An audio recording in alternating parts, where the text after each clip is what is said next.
Hey guys, so today we have another speed build for you. I really like recording these. I feel like it's a lot easier for you guys to see kind of how the build comes together. But I'm definitely adding a voiceover so you guys can kind of hear me explaining what I'm doing.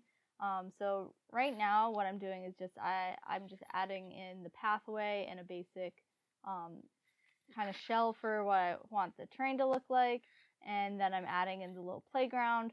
So this, of course, is going to be a park. It's a community lot, which means that there's no Sims that actually live here, but it's a lot that your Sims can kind of visit and hang out with their families, bring their kids here. Just another area for them to go besides their home lots. So I added a bunch of playground equipment here. I got some swings and then that little jungle gym there. I try to keep the colors very bright and like childlike. I also added that little shade kind of umbrella-like thing just to give a little interest into the playground. So now what I'm doing is I'm trying to add a fishing hole in here because I think that that would be a really fun thing to kind of go to the park and go fishing. Of course, this is right kind of on the coast, but you can't fish right off the coast there. But I wanted to add just like a little pond in there. So another thing I was trying to do was make like a little rock faced like hill like wrapping around the fishing pond. So I raised up the terrain a little bit and built a hill. Later on I'm going to add a few of the rocks in. I also dug through all of the debug items to find a bunch of these trees. So I really like the debug trees because they kind of have a little more detail to them, and they're not as just plain as the normal trees. But the only problem with them is that your Sims don't recognize that they're objects all the time, and they can actually walk straight through them, which doesn't really make a whole lot of sense. But it's the price you pay for having a little better detailed trees. So I also made this really nice fountain. So I found this in one of the decorations, and I'm adding some flowers around it to kind of give it a little interest, and then one of these little cherry trees just to bring a little more color into the park. There's a cherry tree right off the edge of the lot, so I felt like that kind of tied it into the surrounding area. So here I'm moving in the rocks. What I did here was I just kind of pulled out all the rocks that I thought I might want to use, and then I was trying to move them around and place them on the train how I liked them.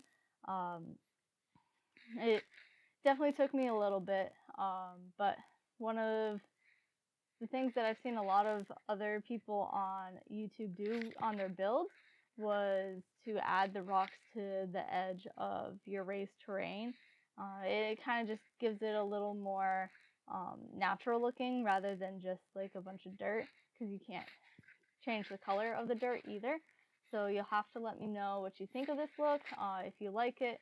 I see a lot of people doing it, and it always looks a lot better than the way I was able to get it done, so it might be something I need to practice, or I'm not sure if I really want to incorporate it into a lot of builds, because it was very challenging to get them in the right place. But that's definitely something I'll have to work on.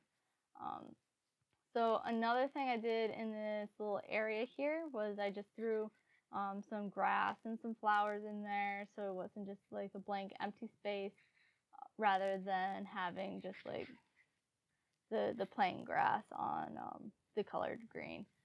But so over here, I connected the pathway over to the sidewalk. Since the edge of the lot boundaries don't go all the way to the sidewalk, I wasn't able to color the path in all the way, so there's a little bit of a gap, but we'll just mind the gap a little bit, I guess. So now I'm building some public restrooms in here. I'm going to mess around with the sink placement and actually put it on the other side of the wall, because what I was trying to do was a lot of park pavilions, I feel like the entryway into their bathrooms aren't just like a straight door into the bathroom, it's more of like a rounded hallway. So I was trying to get that same style of hallway. to kind of give a little privacy into the public restroom, I guess. And I actually rotate these to so the entryway to the bathrooms is facing the entrance to the park because I'm building a little picnic area here, and I just felt like it was a little awkward to have the restrooms just right there by where the people are having their picnics. So I felt like maybe it was off to the side. That would look a little better. So then I also added a little park sign in there at the entryway, and that's actually a real tree. So those two trees that I just placed are real trees that your Sims won't walk through. I thought it might be good to have some real trees in here, not just the debug ones. The other thing I had to add in here was some chess tables. So some of the lot requirements to make this a park is you have to have a chess table for some reason. I guess playing chess in the park is something a lot of people do. I don't think I've ever done that, so that's a little strange, but it's all right. We'll roll with it. And lastly, I almost always forget to add lights to my lots because I always build them in the afternoon lighting, but I always forget when like it gets dark out, like you're gonna be able to want to see. So I went ahead and added some lights there right at the end. And here's just a few little screenshots. So let me know what you think of this build, and hopefully I'll be able to make a few more community lots. I really enjoyed making this one. So it might be something that I do more in the future. All right, thank you and have a happy Monday.